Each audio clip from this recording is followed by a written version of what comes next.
法治故事耐人寻味，不容错过。2006年的10月1号，对于常熟理工学院的学报编辑童建军来说，是一个特殊的日子。因为在这一天，他与同校女教师、同为博士的秦丽君喜结良缘。婚礼上，一位哥们给童建军出难题：如果你妈和你媳妇儿同时掉进河里，你先救谁？童建军推了推眼镜，认真地说：当然先救我妈了。一旁的童母刘秀英面露得意之色。童建军笑着揽过新娘的肩膀说：因为我媳妇儿会游泳啊。客人们听了哈哈大笑。秦丽君1979年7月出生在江苏省常州市，父亲秦文俊和母亲严华都是常州师范学院的教授，夫妻俩琴瑟和谐，相敬如宾。唯一的女儿秦丽君便在这种温馨浪漫的家庭气氛中长大。1996年，秦丽君考入中国矿业大学，并在该校完成了硕博连读。2005年进入常熟理工学院机电系任教。在一次青年教师比武活动中，秦丽君认识了河海大学的哲学博士，任本校学报编辑的童建军。童建军比秦丽君大6岁，身材挺拔，文质彬彬。秦丽君秀丽端庄的容貌和落落大方的详解，让童建军的内心激情澎湃。而他灼热爱慕的目光和斯文内敛的气质，也让秦丽君怦然心动，两颗心擦出了爱情火花。但学校的同事却并不看好这段恋情。出生于山东济宁的童建军10岁就失去了父亲，与母亲刘秀英相依为命。刘秀英没读过书，更没有工作，在街头捡垃圾补贴家用。同事们看来，就算秦丽君真爱童建军，他的父母也不愿与刘秀英当亲家。大家的猜测果然没错。得知女儿谈了男朋友，秦文俊夫妇就开始悄悄找人打听。对童建军本人，他们都十分满意，但得知童建军的家庭情况后，他们犯了嘀咕。原来刘秀英是陕西宝鸡人，先后同3任丈夫生下4个儿女，而童建军是她最后一次改嫁到山东济宁后生下的小儿子。第3任丈夫去世后，她跟着儿子来到常熟，另3个儿女跟着前夫。秦文俊夫妇觉得童建军的家庭情况过于复杂，单纯的女儿肯定应付不来，因此他们劝女儿放弃这段感情。面对同事的质疑和父母的反对，秦丽君考虑再三，决定与童建军分手。2006年7月的一天，秦丽君来到童建军的宿舍，想与他谈分手的事。这也是他第一次来。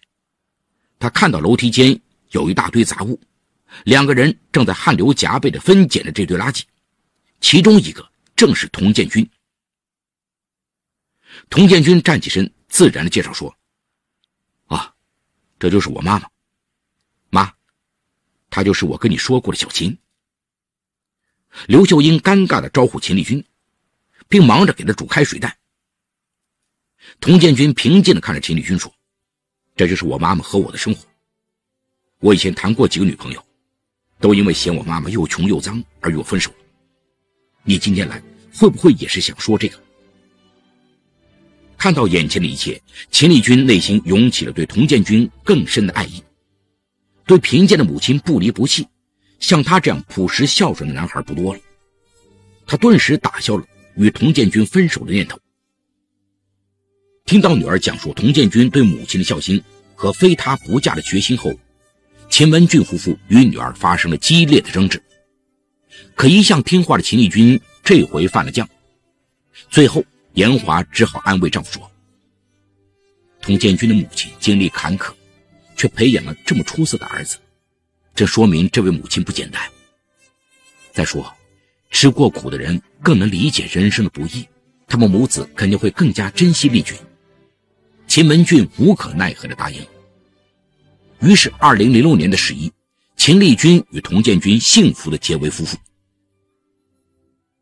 初婚的日子很甜蜜，尽管无钱买房，婚后小两口仍然与同母挤在单身宿舍里，这种生活对她反而有种神秘感和新鲜感。但是很快秦丽君便发现婆婆刘秀英与她的生活并不合拍。刘秀英口味重，在山东生活期间还学会了吃大葱，而秦丽君口味清淡，婆婆一吃大葱她就头晕。秦丽君喜安静，刘秀英却是大嗓门，每天早上一起床就十分粗犷的洗洗刷刷。她也曾私下里给丈夫提过，可童建军说，我妈没文化，你一个博士还跟她计较，说的秦丽君没了脾气。因为房间狭小而且只有一间，童建军在房间中部拉起一道布帘，小两口睡在里面的大床上，刘秀英睡外面小床。每次夫妻俩想亲热都得等刘秀英睡着。起初秦丽君很不习惯，但童建军说，妈也不是外人，再说她就是听到什么也会假装没听到。秦丽君只得硬着头皮在婆婆高高低低真真假假的鼾声中与丈夫亲热。更让她震惊的是，有天晚上她洗了准备上床睡觉时，赫然发现婆婆睡在自己的大床上，丈夫睡在她一侧，婆婆还若无其事地招呼她睡在另一侧。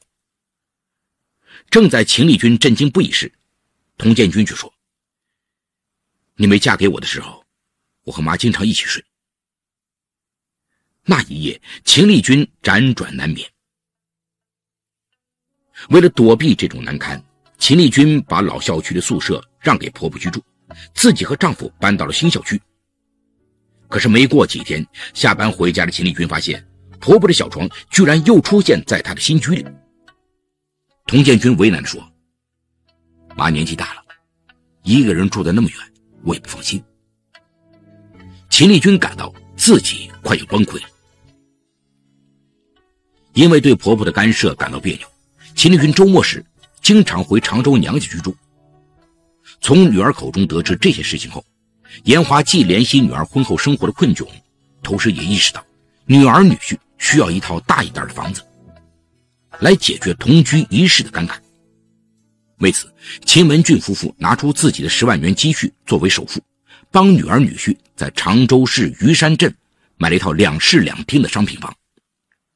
2007年5月，新房交付并装修完毕，秦丽君向丈夫表示，为了今后能更好相处，婆婆最好与他们分开居住，就算有什么事儿，婆婆一个电话，他们10分钟内也能赶到。童建军没有反对，秦丽君终于高兴地搬进了新居。就在他们住进新房后不到1个月，童建军心情沉重地告诉秦丽君，我妈得了晚期胆囊癌，她的日子不多了。说的秦丽君泪眼模糊，她不加思索地对丈夫说，明天咱们就把妈接过来住吧。就这样，刘秀英又回到了秦丽君的生活中。第二天她回家后便惊讶地发现，她买的花朵型地垫被一块脏兮兮的抹布代替，厨房里她喜欢的古瓷餐具不见了，取而代之的是一摞廉价的粗碗。最让她郁闷的是，阳台上她种的紫罗兰全都被拔掉了，花盆里栽上了酒花和小葱。刘秀英得意地对儿媳表功，那么漂亮的垫子用脚踩太可惜了，抹布踩脏了就扔掉，精致的瓷碗留着待客用，平时就用便宜的碗。阳台上种那么多花也没什么用，不如种点韭菜和小葱。秦丽君惊讶于身患绝境的她怎么会有这样旺盛的精力呢？她不悦地说，妈，明天我领您去医院检查一下，您的病该怎么治就怎么治。刘秀英一听说要上医院，便支吾着说，啊，不忙不忙。她的反应让秦丽君十分不解。晚上她追问丈夫，童建军这才吞吞吐吐地说，母亲只是有点轻微的胆囊炎症。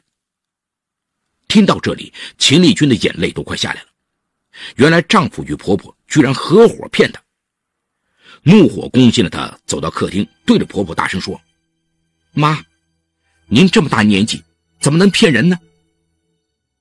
刘秀英半天说不出话来，童建军却抢着拦在母亲的面前说：“妈这么做也没什么恶意，她只想跟我这个当儿子的生活在一起。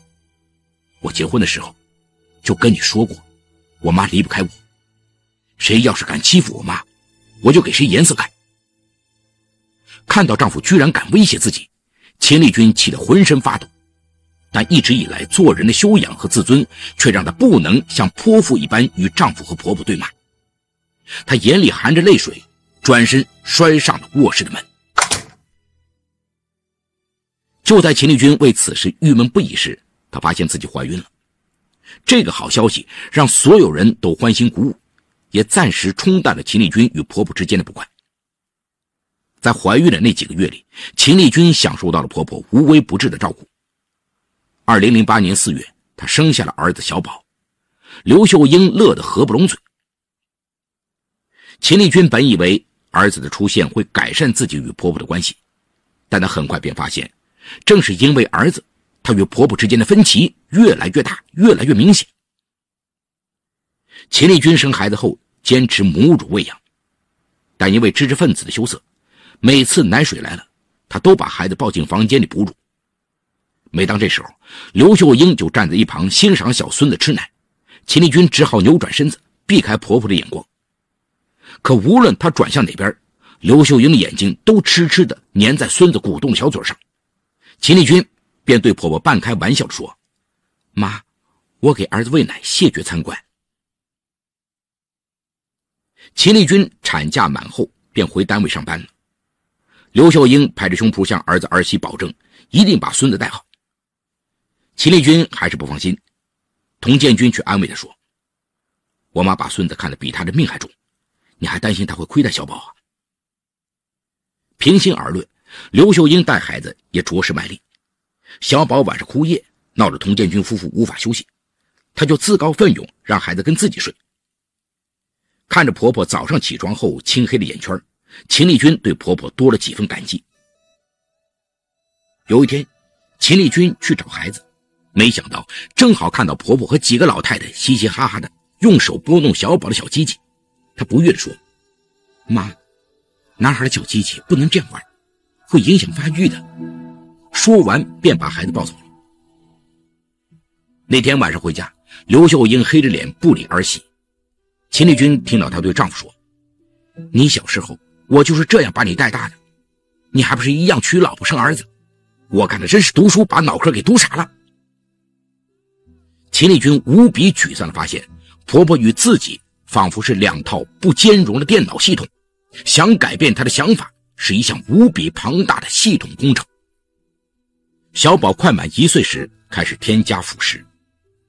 2009年5月一天，秦丽君发现婆婆竟然把饭菜放在自己嘴里嚼后，再吐到小宝嘴里。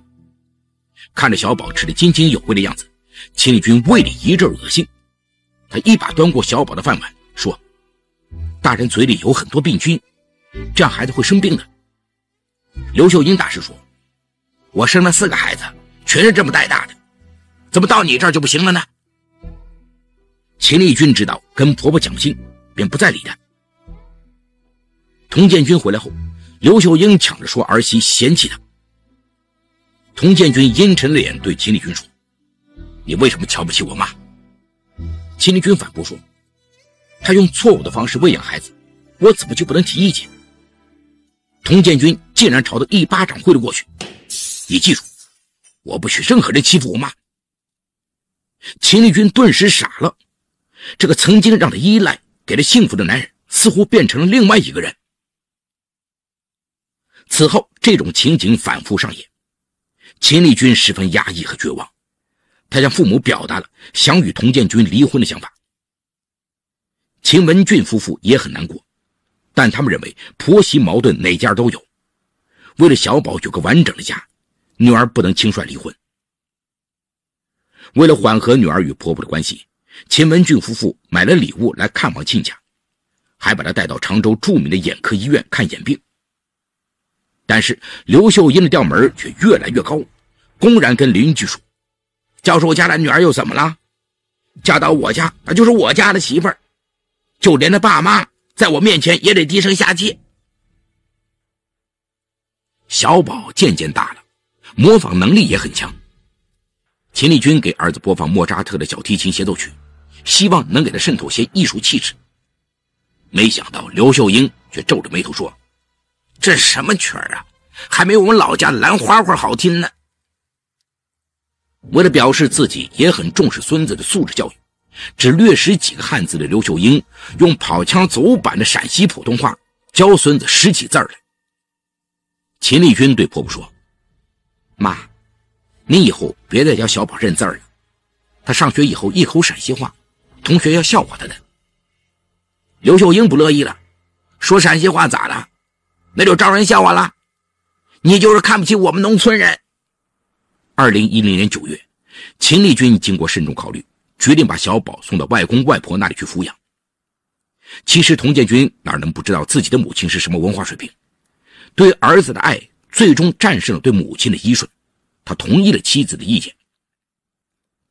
谁知刘秀英得知他们要把孙子夺走，竟一边大哭着抱住小宝不撒手，一边大骂儿子儿媳太狠心。他说，在老家，如果奶奶健在却由别人来带孙子，要么是奶奶太不能干，要么是没把奶奶放在眼里。可是一向对母亲百依百顺的童建军，为了儿子的教育，第一次反抗了母亲。他强行从母亲手里夺过小宝，与妻子一起把他送到常州。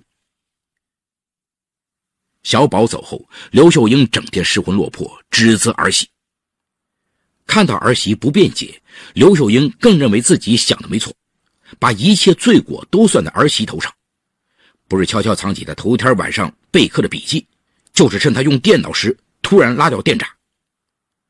婆婆越来越偏执的行为和家里紧张的气氛，让秦丽君更不想让儿子回家。为了眼不见心不烦，只要丈夫不在家，秦丽君就去外面住宾馆，以逃避婆婆那没完没了的指责。而童建军也没有注意到妻子和母亲之间那根弦绷得越来越紧，更没有想到思念孙子到极致，机遇越来越深的母亲恨秦丽君已经恨到了极点，竟然动了杀心。2010年11月11号，刘秀英去加油站买了一大桶汽油放在家里，但一直没找到机会下手。